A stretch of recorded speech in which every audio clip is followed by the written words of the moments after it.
जुगल जोड़ी सरकार की जय। जय जय श्री राधे श्याम। ये बहन राधा कुंड और उधर वाला पीला मंदिर देख रहे हैं, उसके बैक साइड में कृष्ण जी का कुंड है। राधा रानी ने अपने कंगन से बनाया और भगवान ने अपनी बंसी से बनाया। भगवान को मारने के लिए कंस ने मामा ने बहुत सारे राक्षसों को भेजा। अगासुर, बगासुर, पूतना, धेनुकासुर, बगुलासुर, सब राक्षसों को भगवान को मारने के लिए भेजा। लेकिन भगवान ने तो सबको अपने अपने धाम में जगह दे दी, गोलोक धाम में जगह दे दी।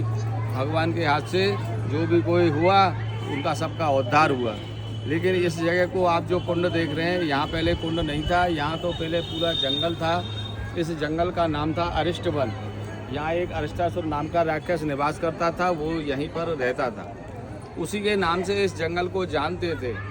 तो भगवान तो यहाँ सुबह सुबह गाय चराने आते थे। 9 लाख गायों के मालिक थे। अगर पहली गाय यहाँ है तो लास्ट वाली गाय तो उनके गांव नंदगांव में ही है।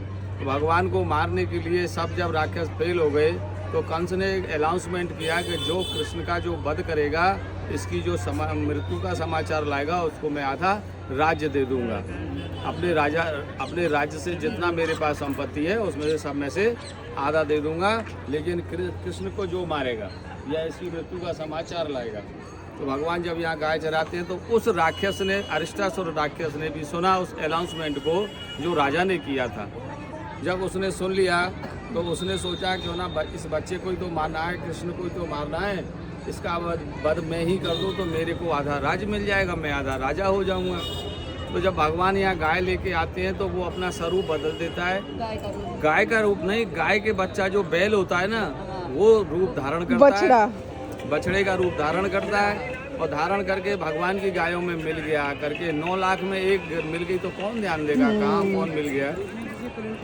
जब मिल गया तो उनको भगवान की गायों को मारने लगा, वध करने लगा। तो भगवान की जब दृष्टि उस बैल पे, बछड़े पे गई तो भगवान सारे ग्वाल वालों से पूछते हैं कि हे मनसुखा श्रीधामा, ये किसका बछड़ा है, ये सब गायों को मार रहा है।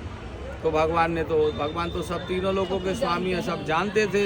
लेकिन फिर भी भगवान ने अपने ग्वाल वालों को, अपने सखाओं को संतुष्टि के लिए पूछ लिया कि ये भाई किसका बछड़ा है। सारे ग्वाल वालों ने मना कर दिया, हे कृष्ण, ये हमारी गौशाला का बछड़ा नहीं है। हमारे तो गायों में, बछड़ों में, सब में बड़ा प्रेम है। ये एक दूसरे को चाटती हैं, एक दूसरे के साथ खेलती हैं, दौड़ती हैं। लेकिन ये तो सबको मार रहा है, वध कर रहा है, इसलिए ये हमारी नहीं है। तो भगवान बोले जो संसार में किसी का नहीं होता है वो मेरा होता है। भगवान ने उसके दोनों पैर पकड़े और आकाश मार्ग में घुमाया। और इतना घुमाया, घुमाते घुमाते देखो सामने वो ब्राह्मण पूजन करा रहे हैं ना, लाल कलर की कपड़ा पहन के, उसी जगह उस बछड़े का अंत कर दिया। हाँ, उसी जगह जब अंत हो गया तो भगवान से तो गौहत्या का पाप लगेगा। गाय के बच्चे को मार दिया भगवान के हाथ से, उसका उद्धार हो गया।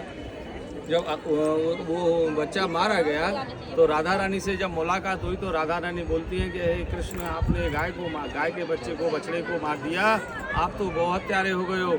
आप संसार में किसी को एक गिलास पानी पिलाने योग्य नहीं रहे। ना आपके साथ रास रचाएंगे, ना माखन खिलाएंगे, आपसे हम बात भी नहीं करेंगे, आप चले जाइए हमारी नजरों से। भगवान को श्री किशोर जी ने धुतकार दिया, भटका दिया, तो अपराध हो गया उनके हाथ से।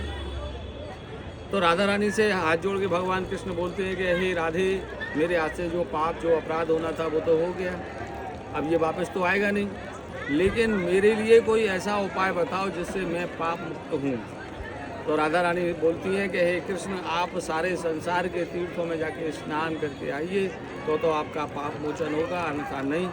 तो भगवान बोले वृंदावनम पर तज्जम पाद में कम ना गच्छामि। हे राधे, मेरे पग वृंदावन छोड़ के जाने को नहीं बोलते, अभी समय नहीं आया वृंदावन छोड़ के जाने का, मैं सारे तीर्थों को यहीं बुलाता हूँ। भगवान ने बंसी बजा करके सारे देवताओं को आह्वान किया। सब देवता अपने अपने धाम से जल लेके आए। जब जल लेके आए तो श्री किशोर जी से फिर राधा रानी से भगवान बोलते हैं कि हे राधे, कौन सी जगह, कौन से स्थान पे बैठ के मैं स्नान करूं जिससे मैं शुद्ध हो जाऊं और मैं पाप से मुक्त हो जाऊं। तो राधा रानी ने अपने ये जो लेडीज पहनती हैं कड़ा, जिसको हम कंगन बोलते हैं, राधा रानी ने जैसे इस जंगल में फेंका है, जंगल में इसके नीचे एक गड्ढा हो गया उस कंगन से। अच्छा। गड्ढा हो गया 22 फुट ऐसे करके और 22 फुट ऐसे करके। जब गड्ढा हो गया तो भगवान से बोली राधा रानी के हे कृष्ण अपना आसन यहाँ लगाओ और ये सारे देवता तुम्हारा जल से स्नान कराएंगे। जो अपने अपने धाम से जल लेके आए वो आपके सर पे डालेंगे और ये आप पाप मुक्त हो जाओगे। तो भगवान को जब पाप मुक्त हो गए, सब अपने अपने धाम को देवता जहाँ जहाँ से आए वहाँ चले गए, तो यहाँ केवल भगवान कृष्ण, राधा रानी और हमारे जैसे पागल ब्रजवासी ही खड़े रह गए। जो जहाँ आए हो तो वो तो जहाँ चलोगे, और जो यहाँ के थे वो यहीं खड़े रह गए। तो राधा रानी से भगवान कृष्ण बोलते हैं कि हे राधे, ये तो तुम्हारे हाथ से बन गया कुंड, ये तो कभी सूखेगा नहीं। इस कुंड में स्नान करने वाली आने वाली पीढ़ी का क्या लाभ होगा।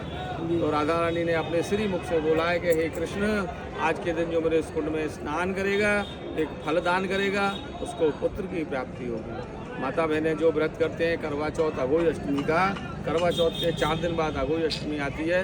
अघोई अष्टमी की रात्रि को यहाँ पुत्र कामना से स्नान होता है। जिन माता बहनों के बच्चे नहीं होते हैं तो लड़की लड़की हो, लड़का नहीं हो, तो यहाँ पूरी होती है, यहाँ मनोकामना पूरी होती है।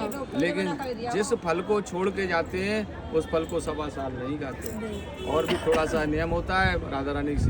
राधा रानी सब पे कृपा करती हैं।